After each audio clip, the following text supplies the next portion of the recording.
A lo largo de la historia podemos observar movimientos que tratan de manipular a Dios para que haga lo que ellos quieren. En esencia, buscan que el texto bíblico respalde sus ideales, sin importar cuán erróneas sean sus enseñanzas.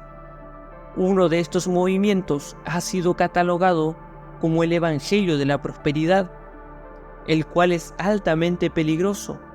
Podemos encontrar hasta pastores que ganan salarios excesivos y predicadores que solo aceptan donaciones que sean mayores a $100.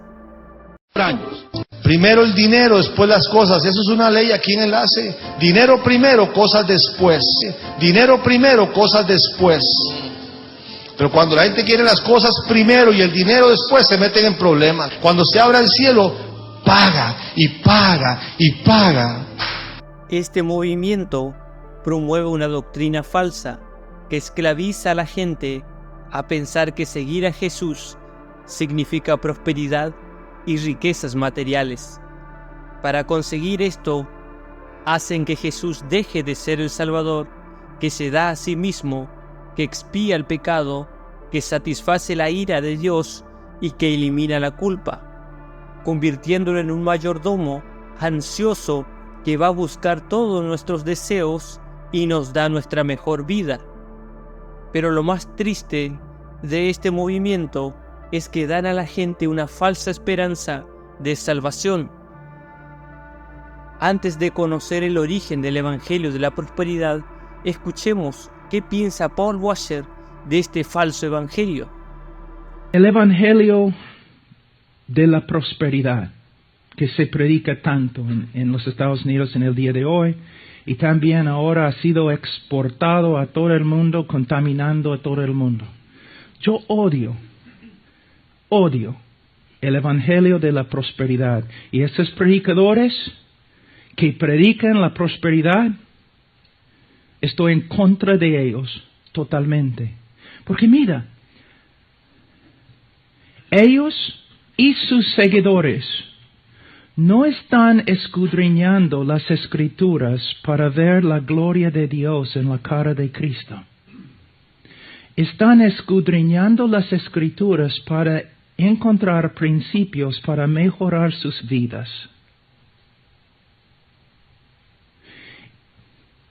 Y están demostrando que en su corazón no desean a Dios.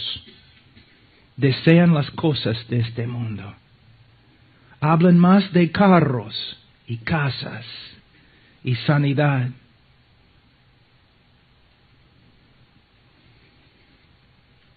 ¿Me entienden, hermanos? Las Escrituras, uno puede leer las Escrituras y por medio de las Escrituras condenarse. Pero nosotros leemos las Escrituras. ¿Por qué? Porque hemos encontrado una joya. Su nombre es Jesús. Y queremos verlo más y más y más y más. Un hombre que siempre anda pensando en las cosas de este mundo, él piensa así porque él es del mundo. Pero una persona con un corazón regenerado no le importan estas cosas. No porque es un santito que sabe cómo negarse de todo, no. Es porque él ha visto un tesoro mucho más grande, la persona de Jesucristo. El sutil Evangelio de la Prosperidad enseña que si trabajamos duro para Dios, entonces Él debería trabajar duro para ti. Muchos han creído esta mentira, pero ¿cuál es el origen de este falso evangelio? Para responder a la pregunta, escuchemos atentamente al historiador y teólogo César Vidal. Vamos a empezar con el origen. El Evangelio de la Prosperidad para muchos seguramente sería el Evangelio máximo, sería la manera más profunda de entender las Escrituras, más prometedora. Lamento darles un disgusto esta tarde porque el Evangelio de la Prosperidad no es nada más que la infiltración en las iglesias evangélicas del ocultismo del New Thought del siglo XIX. Voy a intentar explicar un poco qué es esto. New Thought es un término que es inglés, que significa el nuevo pensamiento y que es algo que aparece en el siglo XIX de la mano de un ocultista norteamericano que se llamaba Phineas Quimby. Y Phineas Quimby es un personaje que desde el principio se dedica a ir avanzando algunos de los aspectos de ese movimiento del New Thought. ¿Qué tiene ese movimiento que efectivamente es lo mismo que el Evangelio de la Prosperidad? Pues tiene, por ejemplo, la confesión positiva. Es decir, si tú te dedicas a confesar algo en voz alta, eso se produce como por arte de magia. Y subrayo lo de la magia porque efectivamente parte de un pensamiento mágico, no de un pensamiento bíblico. Es el hecho de que también tú puedes cambiar la realidad visualizando. Es decir, si yo en un momento determinado me siento en una silla en mi casa y empiezo a visualizar lo que deseo, se supone que esto va a acabar produciéndose a diferencia de lo que pueda producirse en ese momento. Y esto va vinculado además a dos cuestiones que obviamente son preocupaciones del ser humano. Una, la salud, es decir, tú puedes de alguna manera provocar el estar sano continuamente si estás utilizando esa confesión positiva y ese pensamiento positivo, y también puedes enriquecerte si efectivamente entre aquello que tú visualizas, que tú confiesas positivamente, que tú señalas, está el hecho de obtener riquezas. Este sería un resumen, yo diría que muy pequeño de lo que es el origen de ese New Thought. El New Thought históricamente se ha dividido luego en distintos grupos. Por ejemplo, la ciencia cristiana de Mary Baker Eddy es una heredera directa del New Thought. La idea de que en realidad la enfermedad no existe, es algo mental, tú puedes controlar esa enfermedad. No hace falta que diga que la gente de ciencia cristiana enferma y se muere exactamente igual de todo el mundo, pero evidentemente esto forma parte de su creencia, en muchos casos hasta el extremo de negarse a recibir tratamiento médico, a tomar medicinas. Es el caso de Unity. Unity es un movimiento que yo no creo que ahora esté en sus mejores momentos, pero en los años 70, 80 era muy conocido y es otro movimiento de New Thought.